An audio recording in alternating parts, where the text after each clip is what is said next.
জীবনে পেয়েছি যে সত্যবর্তী যে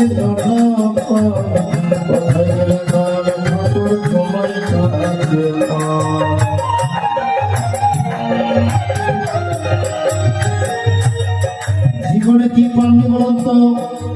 বাড়ি পেয়েছি, গাড়ি পেয়েছি, ধন পেয়েছি, সম্পদ পেয়েছি, স্ত্রী পুত্র পেয়েছি, সুখ পেয়েছি, ভোগ পেয়েছি, একটা জিনিস পাইনি।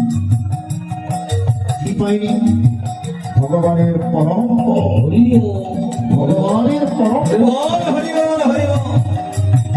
বাড়ি গাড়ি চাইতে গিয়ে আসল জিনিসটা চাওয়া হয় ভগবানের কাছে।